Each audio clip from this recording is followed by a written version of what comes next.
Hi, PRS healthy cooking ಸ್ವಾಗತ. ಇವತ್ತಿನ recipe ಕಾಯಿ ಹೋಳಿಗೆ ಮಾಡಿ ತೋರಿಸ್ತಾ ಇದ್ದೀನಿ. ಕಾಯಿ ಹೋಳಿಗೆನೂ ಅಷ್ಟೇ ಸಿಂಪಲ್ಲಾಗೆ ಮಾಡ್ಬೋದು. ಬೇಳೆ ಒಬ್ಬಟ್ಟಿಗಿಂತ ಕಾಯಿ ಒಬ್ಬಟ್ಟು ಈಸಿನೇ ಇರುತ್ತೆ, ಮತ್ತು ಬೇಳೆ ಒಬ್ಬಟ್ಟಿಗಿಂತ ಸಖತ್ತು ತುಂಬ ಟೇಸ್ಟ್ ಇರುತ್ತೆ, ಸಖತ್ತಾಗಿರುತ್ತೆ. ಇದಕ್ಕೆ ಬೇಕಾಗಿರೋಂಥ ಐಟಮ್ಸು ಏನೇನು ಬೇಕಂತ ಇಟ್ಟಿದ್ದೀನಿ, ನೋಡ್ಕೊಳ್ಳಿ. ಒಂದು ಬೌಲು ಕಾಯಿ, ತುರ್ಕೊಳ್ಳೋದಾದರೆ ತುರ್ಕೊಳ್ಳಿ. ನಾನು ಚಿಕ್ಕ ಚಿಕ್ಕದಾಗಿ ಕಟ್ ಮಾಡಿಬಿಟ್ಟು ಮಿಕ್ಸಿಗೆ ಹಾಕೋತೀನಿ. ಕಾಯಿ, ಬೆಲ್ಲ ಅಳತೆ ಮಾಡ್ಕೊಂಡು ಒಂದು ಬೌಲ್ ಕಾಯಿಗೆ ಒಂದು ಬೌಲ್ ಬೆಲ್ಲ ಅಳತೆ ಮಾಡ್ಕೊಳ್ಳಿ. ನೀವು ಅದಕ್ಕೆ ಬೌಲಲ್ಲೇ ತೋರಿಸ್ತಾ ಇದ್ದೀನಿ. ಕಲ್ತ್ಕೊಳ್ಳೋರ್ಗೆ ಕರೆಕ್ಟ್ ಈಕ್ವಲ್ ಆಗಿ ತಗೊಳ್ಳಿ. ಒಂದು ಬೌಲ್ ಕಾಯಿ ತಗೊಂಡಿದ್ದೀನಿ, ಒಂದು ಬೌಲು ಬೆಲ್ಲ, ಒಂದು 50 ಗ್ರಾಮ್ ಅಷ್ಟು ಗಸಗಸೆ, ಏಲಕ್ಕಿ,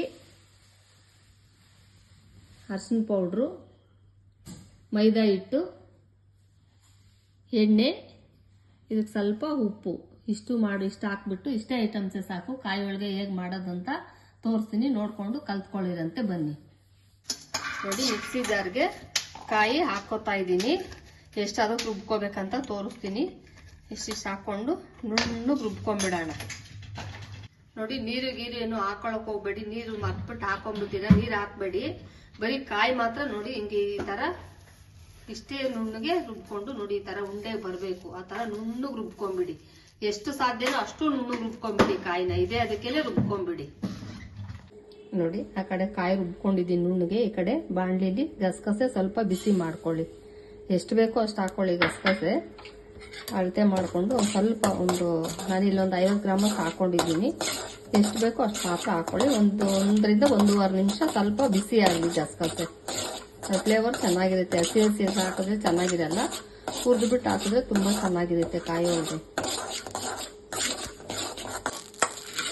ನೋಡಿ, ಇಷ್ಟಾಗಿದೆ. ಇಷ್ಟಾಗಿದ ತಕ್ಷಣ ಎತ್ಕೊಂಡ್ಬಿಡಿ, ಸಾಕು.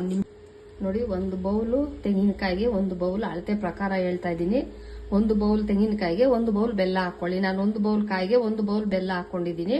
ಸ್ವಲ್ಪ ಒಂದು 1/4 ಗ್ಲಾಸ್ ಅಷ್ಟು ನೋಡಿ ನೀರು ಹಾಕ್ತಾ ಇದ್ದೀನಿ. ಸಾಕು, ಅಷ್ಟೇ ಹಾಕೊಳ್ಳಿ. ನೀರು ಜಾಸ್ತಿ ಹಾಕೋಕೆ ಹೋಗ್ಬೇಡಿ, ಚೆನ್ನಾಗಿ ಪಾಕ ಬರಲಿ.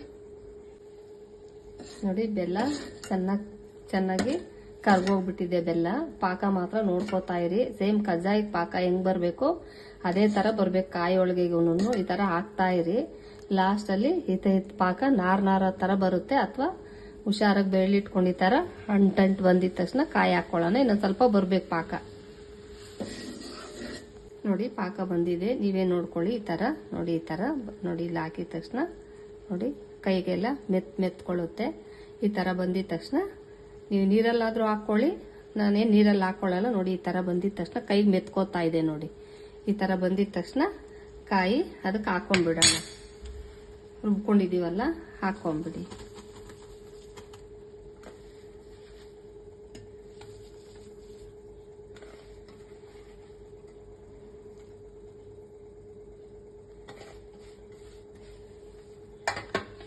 ಹಾಕೊಂಡ್ಬಿಟ್ಟು ಗಸಗಸೆ ನೋಡಿ, ಇಲ್ಲಿ ನಾನು ಅಂದಾದ್ಮೇಲೆ ಬೌಲಲ್ಲಿ ತಗೊಂಡಿದ್ದೀನಿ. ಗಸಗಸೆ ಎಷ್ಟು ಬೇಕೋ ಅಷ್ಟು ಮಾತ್ರ ಹಾಕೊಳ್ಳಿ. ನೋಡಿ, ಇಲ್ಲಿ ಹಾಕ್ತಾ ಇದ್ದೀನಿ ಗಸಗಸೆನು. ಅದ್ರ ಜೊತೆಗೆ ಹುರಿದಿರೋದು ಹಾಕೊಂಡ್ಬಿಡಿ. ಹಾಕೊಂಡ್ಬಿಟ್ಟು ಚೆನ್ನಾಗಿ ತಿರುಗಿಸ್ಕೊಳ್ಳಿ.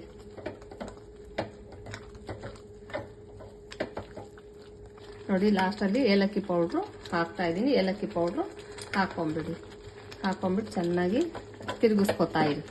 2 ಸೆಕೆಂಡ್ಗೊಂದ್ಸಲ ಚೆನ್ನಾಗಿ ತಿರುಗಿಸ್ತಾ ಇರಿ. ನೋಡಿ, ಈ ತರ ಚೆನ್ನಾಗಿ ತಿರುಗಿಸ್ಕೊತಾ ಇರಿ. ಸ್ವಲ್ಪ ಗಟ್ಟಿ ಬರೋವರೆಗೂ ಪಾಕ ಚೆನ್ನಾಗಿ ಬಂದಿದ್ರೆ ಬೇಗನೆ ಗಟ್ಟಿ ಆಗುತ್ತೆ. ಈ ತರ 1 ನಿಮಿಷಕ್ಕೆ ಒಂದೊಂದ್ಸಲ ತಿರುಗಿಸ್ಕೊಂಡ್ಬಿಡಿ.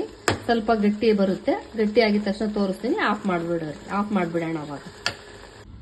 ನೋಡಿ, 1 ಅವರ್ ಕಾಯ್ದು ಪಾಕ ತೆಗೆದ್ಬಿಟ್ಟು ಹೂರ್ಣ ಮಾಡಿ 1 ಅವರ್ ಬಿಟ್ಬಿಡಿ. ತಣ್ಣಗಾಗ್ಬಿಟ್ಟಿದೆ. ನೋಡಿ, ಸಖತ್ತಾಗಿರುತ್ತೆ. ನೋಡಿ, ಈ ತರ ಎಷ್ಟು ಸೈಜ್ ಬೇಕೋ ಅಷ್ಟು ಇಷ್ಟು ಗಟ್ಟಿ ಅದೇ ಆಗುತ್ತೆ. ನೋಡಿ, ಈ ತರ ಸೂಪರ್ ಆಗಿ ಬಂದಿದೆ. ನೋಡ್ಕೊಳ್ಳಿ. ಇದು 1 ಅವರ್ ಆರಕ್ಕೆ ಬಿಟ್ಬಿಟ್ರೆ ಈ ತರ ಆಗುತ್ತೆ. ಯಾವ ಸೈಜ್ ಬೇಕೋ ಆ ಸೈಜ್ ನಾವು ಒಬ್ಬ ಹೋಳಿಗೆನ ಮಾಡ್ಕೊಬಹುದು. ಈ ತರ ಮಾಡ್ಕೋಬಹುದು. ನೆಕ್ಸ್ಟ್ ಹಸಿಟ್ಟು ಕಲಸೋ ತೋರಿಸ್ತೀನಿ.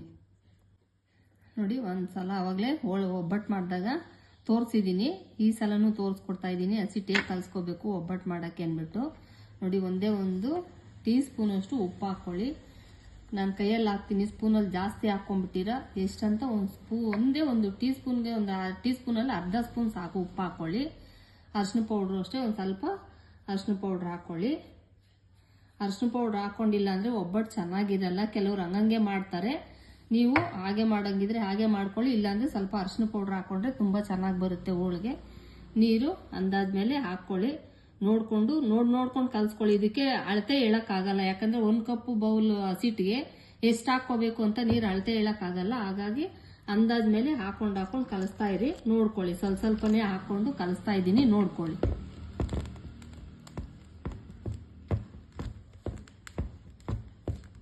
ನೋಡಿ ಒಂದ್ಸಲ ಹಾಕೊಂಡಿದ್ದೀನಿ. ಇಷ್ಟಾದ್ಮೇಲೆ ನೆಕ್ಸ್ಟ್ ಇನ್ನೊಂದು ಸ್ವಲ್ಪ ಹಾಕೊಳ್ಳಿ.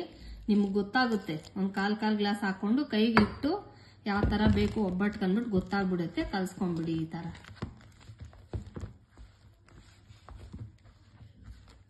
ನೋಡಿ ಇಷ್ಟಾದ್ಮೇಲೆ ಇಷ್ಟೇ ಬಿಟ್ಬಿಡ್ಬೇಡಿ, ಸುಮ್ಮನೆ ತೋರಿಸ್ತಾ ಇದ್ದೀನಿ ಅಷ್ಟೇ. ಇಷ್ಟು ಅದಕ್ಕೆ ಕಲ್ಸ್ಕೊಂಡ್ಬಿಟ್ಟು ನೆಕ್ಸ್ಟು ಒಂದು 1/4 ಅರ್ಧ ಗ್ಲಾಸು ಎಣ್ಣೆ ಹಾಕೊಂಡ್ಬಿಡಿ. ಎಣ್ಣೆ ಹಾಕೊಂಡಿಲ್ಲ ಅಂದರೆ ಒಬ್ಬಟ್ಟು ಸಾಫ್ಟಾಗಿ ಬರೋದೇ ಇಲ್ಲ. ನೀವು ಆದಷ್ಟು ಎಣ್ಣೆ ಹಿಟ್ಟಿಗೆ ಸ್ವಲ್ಪ ಜಾಸ್ತಿ ಎಣ್ಣೆ ಹಾಕೊಂಡ್ರೆ ಒಬ್ಬಟ್ಟು ಸಾಫ್ಟಾಗಿ ಬರ್ತಾವೆ. ಈ ಥರ ಎಣ್ಣೆ ಹಾಕೊಂಡ್ಬಿಟ್ಟು ಚೆನ್ನಾಗಿ ಮಿಕ್ಸ್ ಮಾಡಿ ಚೆನ್ನಾಗಿ ಕಲಿಸ್ಕೊಳ್ಳಿ, ಚೆನ್ನಾಗಿ ನಾದ್ಕೊಳ್ಳಿ. ಈ ಥರ ನಾದ್ಕೊಳ್ಳಿ.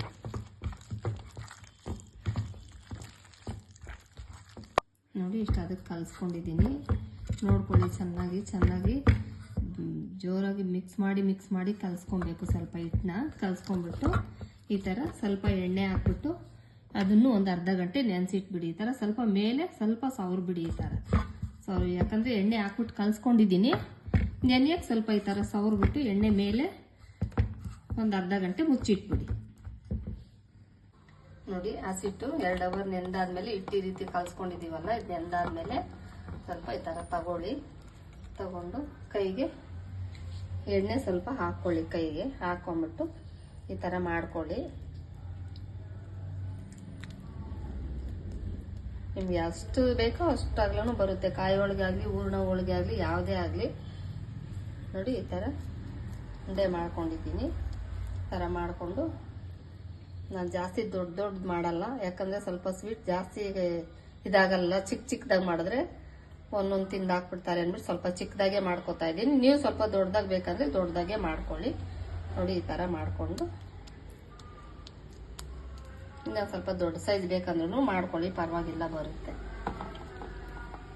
ನೋಡಿ ಪೇಪರ್ ಈ ಥರ ಕಟ್ ಮಾಡಿಕೊಂಡು 1 ಸ್ಪೂನ್ ಎಣ್ಣೆ ಹಾಕ್ಕೊಂಬಿಡಿ. 1 ಸ್ಪೂನ್ ಎಣ್ಣೆ ಹಾಕ್ಕೊಂಬಿಟ್ಟು ಎಲ್ಲ ಈ ಥರ ಸವರ್ಕೊಂಬಿಟ್ಟು ತಟ್ಕೊಂಡ್ಬಿಡಿ. ಈ ಥರ ನೋಡಿ ನಾನಿಲ್ಲ ಸ್ವಲ್ಪ ಉಂಡೆ ಚಿಕ್ಕದಾಗಿ ಹಾಕ್ಕೊಂಡಿದ್ದೀನಿ. ನೀವು ಎಷ್ಟು ಬೇಕೋ ಹಾಕ್ಕೊಳ್ಳಿ, ಎಷ್ಟು ತೆಳ್ಳಗೆ ಬೇಕಾದ್ರೂ ಬರ್ತವೆ. ಈ ಥರ ತಟ್ಕೊಂಡ್ಬಿಡಿ, ಎಷ್ಟು ತೆಳ್ಳಗೆ ಬೇಕೋ ತಟ್ಕೊಳ್ಳಿ, ಬರುತ್ತೆ. ನೋಡಿ ಹೆಂಚು ಕಾದಿದೆ, ಉರಿ ಮೀಡಿಯಮ್ ಅಲ್ಲಿ ಇಟ್ಕೊಳ್ಳಿ. ಈ ಥರ ಹಾಕ್ಬಿಟ್ಟು ಈ ಥರ ಇದು ಮಾಡ್ಕೊಂಡು ನೋಡಿ ಅದ್ರ ಮೇಲೆ ಒಂದು ಅರ್ಧ ಸ್ಪೂನು ಎಣ್ಣೆ ಹಾಕ್ಕೊಳ್ಳಿ. ಎಣ್ಣೆ ಹಾಕ್ಕೊಂಡು 2 ಸೆಕೆಂಡ್ ಬಿಟ್ಟು ತಿರ್ವಾಕೊಂಡ್ಬಿಡಿ. ನೋಡಿ ತಿರ್ವಾಕೊಂಡಿದ್ದೀನಿ. ತಿರ್ವಾಕೊಂಡ್ಬಿಟ್ಟು ಈ ಕಡೆನೂ ಒಂದು ಅರ್ಧ ಸ್ಪೂನ್ ಅಷ್ಟು ಎಣ್ಣೆ ಹಾಕ್ಬಿಡಿ. ಬೆಂದಿದ ತಕ್ಷಣ ಗೊತ್ತಾಗುತ್ತೆ ನಿಮ್ಗೆ ಬೇಯೋದು. ಈ ಥರ ಬೆಂದಿದ ತಕ್ಷಣ ತೆಗೆದು ಹಾಕೊಂಡ್ಬಿಡಿ. ನೋಡಿ ಬಿಸಿ ಮನೆಯಲ್ಲೇನೆ ಕಾಯಿ ಹೋಳಿಗೆ ಹೇಗೆ ಮಾಡೋದು ಅಂತ ತೋರಿಸ್ತಾ ಇದ್ದೀನಿ. ತುಂಬಾ ಚೆನ್ನಾಗಿ ಬಂದಿದೆ. ನೀವು ಇದೇ ತರ ಮಾಡ್ಕೊಂಡು ತಿನ್ಬಿಟ್ಟು ಹೇಗಿತ್ತು ಅಂತ ಹೇಳಿ ಲೈಕ್ ಮಾಡಿ, ಶೇರ್ ಮಾಡಿ, ಸಬ್ಸ್ಕ್ರೈಬ್ ಆಗೋದು ಮರಿಬೇಡಿ. ಸಬ್ಸ್ಕ್ರೈಬ್ ಆಗಿ ಸಪೋರ್ಟ್ ಮಾಡಿ. Okay, bye, thank you.